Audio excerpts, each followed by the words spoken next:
রুমের দিকে যাচ্ছিলাম তখনই ড্রয়িং রুম থেকে কথার আওয়াজ শুনতে পেলাম। আমি আড়াল হয়ে শোনার চেষ্টা করছি কি বলছে। শাশুড়ি আমার হাজবেন্ড রোহানকে বলল, বৌমা কি তোকে বেতন থেকে টাকা দেয় রোহান? তোর খালা ওই দিন বলছে বাজারে যেই দাম সবকিছুর, দুজনের ইনকাম ছাড়া কি কিছু হয়? আর বললো না মা, প্রতি মাসে ও বেতন পাওয়ার পরপরই আমার সাথে এই নিয়ে একটা ঝগড়া হয়। শাশুড়ি খুব উদ্বিগ্ন হয়ে বলল, বলিস কি, ঝগড়া করে? হ্যাঁ মা, প্রত্যেক মাসে সে বেতন পেয়ে আমাকে নানান কথা বলে। সেদিনও অফিস থেকে আসার পর আমি খাটে আধ হেলান দিয়ে শুয়ে আছি। এমন সময় অনামিকা অফিস থেকে এসে ভ্যানিটি ব্যাগটা রেখে আমার পাশে বসে হাতটা ধরে টাকা দিয়ে বলল, এই নাও, আজ কিন্তু না করতে পারবে না। আমি হাতের ভিতর টাকা দেখে বললাম, এসব করে তুমি কি আমাকে লজ্জা দিচ্ছ অনামিকা? ও মা, এটা কেমন কথা? আমি জব করছি, এত টাকা দিয়ে আমি কি করব? আমার লাগলে আমি খুঁজে নিব, সবকিছু তো আমাদেরই, তাই না? তারপরও আমিও তো জব করি, দুজনে বেশ আছি। তোমার টাকা তুমি একটা অ্যাকাউন্টে রেখে দাও আমাদের ভবিষ্যতের জন্য। আরে পাগল, আমার বর্তমান ভবিষ্যৎ সবকিছু তো তুমি। তার মানে তুমি কথা শুনবে না? কেন শুনবো? তুমি কি আমার কথা শুনছো? তুমি বরং এ টাকা দিয়ে মায়ের জন্য দুটি শাড়ি আর ছোট বোনের জন্য শপিং করে নিয়ে এসো, আর যা থাকবে তা অ্যাকাউন্টে রেখে দিও। আচ্ছা ওকে বউ, আমি তাহলে ফ্রেশ হয়ে আসি, একসাথে খাবো ওকে? মা, আমি প্রতি মাসে তাকে বকা দিই। বলো তো, আমাকে টাকা দিতে হবে কেন? ও যখন ছিল না আমি কি সংসার চালাতে পারিনি? সংসারে একজন বেড়ে গেছে বলে কি আমার ওর কাছ থেকে টাকা নিতে হবে? শাশুড়ি মুখ গুমড়ো করে বলল, জিনিসপত্রের যে দাম মা, একজনের বেশি কি খায়, এর জন্য ওর কাছ থেকে টাকা নিব? ও তো দিতে চায়, আমি নেই না। বাবা মারা যাবার পর আমাকে নিয়ে তোমার নানির বাড়িতে উঠতে হয়েছিল, কতই না কষ্ট হয়েছে। আল্লাহ না করুক আমার কিছু হয়ে গেলে অনামিকার যেন কারো কাছে হাত পাততে না হয়, সেজন্য তার সেভিংস করা দরকার। আমিও চাই ভবিষ্যতের জন্য কিছু জমাক, আর আমার কোনো সমস্যা হলে ওই আমাকে সাহায্য করবে, অর্থ দিয়ে হোক বা মনের সাহস দিয়ে হোক। আমি চাই না আমি মারা যাবার পর আমার স্ত্রী আমার মায়ের মতো কষ্ট করুক। কথাগুলো শুনে শাশুড়ির চোখে পানি চলে আসলো। মা শাড়ির আঁচল দিয়ে মুখ মুছে রোহানের মাথায় হাত দিয়ে বলল, আল্লাহ তোদের অনেক সুখী করুক বাবা, তুই আর বৌমা দুজনেই দীর্ঘজীবী হ। আমি আড়াল থেকে সব কথা শুনে কখন যে কেঁদে দিয়েছি নিজেও জানি না। এমন স্বামীর স্বপ্ন সবাই দেখে যারা স্ত্রীকে সবার কাছে উঁচু রাখে এবং তার ভবিষ্যৎ সম্পর্কেও ভাবে। আমি অনেক ভাগ্যবতী বলা চলে। তারপর আমি মা ছেলের কথার মাঝে একটা কাশি দিয়ে ড্রয়িং রুমে প্রবেশ করলাম। দুজনই আমাকে দেখে নড়ে চড়ে বসলো, যেন এতক্ষণ তাদের মধ্যে কোনো কথাই হয়নি। আমি এগিয়ে বললাম, একটু চা করে দিই আপনাদের? হ্যাঁ বৌমা, একটু লাল চা করো, আমিও তোমাকে সাহায্য করতে আসছি। না মা, আপনারা বসুন, কথা বলুন, আমি বানাচ্ছি। এটা বলে আমি চলে আসি। পরদিন আমি অফিস থেকে ফিরে আসতেই দরজায় দাঁড়ানো আমার ননদ রোশনি বলল, দাঁড়াও ভাবি। আমি দাঁড়িয়ে বললাম, হ্যাঁ বলো ভাবি, আমি কি আপনাকে বেশি কাজ করতে দেই? কেন, কি হয়েছে?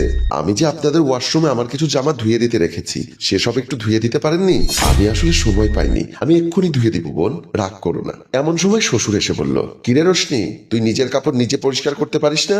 বৌমাকে কেন তোরটা করতে হবে? আমি যদি পরের বার এরকমটা দেখি তাহলে কি হবে তুই বুঝতে পারছিস? না বাবা, ও ছোট এখনো। মা এসে বলল, বৌমাও তো একটা মেয়ে, সে বাড়ির কাজ শেষ করে অফিস করে, কত দায়িত্ব পালন করে। তোরও তো একদিন বিয়ে দিতে হবে, তখন কি তুই এসব মেনে নিবি? মা প্লিজ, তোমরা রোশনিকে এভাবে বলছো কেন? এসো বোন, আমার সাথে এসো, দুজনে গল্প করতে করতে কাপড় ধুয়ে দিব। রোশনি হেসে ভাবিকে জড়িয়ে ধরে চলে যায়। বাবা মা দুজনেই হেসে ওঠে। আমি আর রুহান দুজনে বসে কথা বলছি। এমন সময় গলা কাশ দিয়ে রোশনি বলল, ভাইয়া ভাবি, আমি কি আসবো? আমি বললাম, এসো রোশনি। রোশনি এসে বসলো। আমি কি তোমাদের ডিস্টার্ব করলাম? আমি রোশনিকে টেনে পাশে বসিয়ে গালে হাত দিয়ে বললাম, ও মা, আমাদের ছোট্ট মনি তো অনেক কিছু শিখেছে দেখছি, তো বলো কি জন্য এসেছ? ভাইয়া তুই রাগ করবি না বল? না রে পিচ্চি বোন, বল কি বলবি? সরি ভাবি, তোমার সাথে খারাপ ব্যবহার করার জন্য।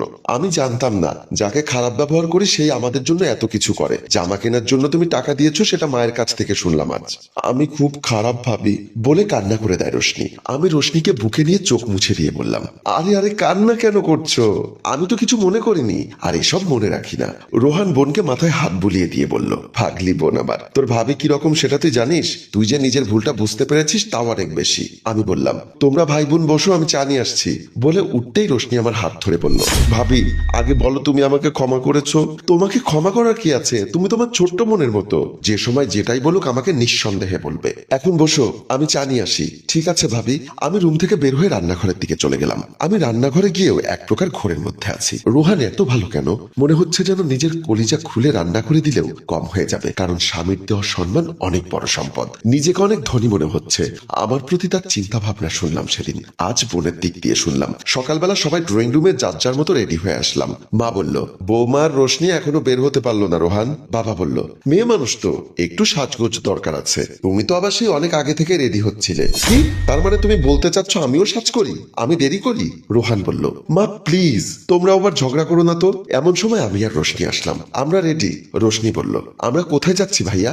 আমরা আজ ঘুরতে যাচ্ছি, কারণ আজকে তোর ভাবি বেতন পেয়েছে। এ মাসে সব টাকা ঘোরাঘুরি করে খরচ হবে। ইয়া, আমার লক্ষ্মী ভাবি বলে রোশনি জড়িয়ে ধরে আমাকে। মা আমাকে তাদের পাশে নিয়ে দুজনে আমার মাথায় হাত দিয়ে মা বলল, তোমার মতো বৌমা যেন সকল ঘরে ঘরে হয়। বাবা বলল, তুমি আমার বৌমা নয়, আমার মেয়ে। এখানে হাসি খুশি পরিবার দেখিয়ে আমাদের গল্প শেষ হয়। সম্মানিত ভিউয়ার্স, আসলে স্বামী যেভাবে তার পরিবারে স্ত্রীকে পরিবেশন করবেন, সবাই তাকে সেভাবেই চিনবে, এটাই স্বাভাবিক।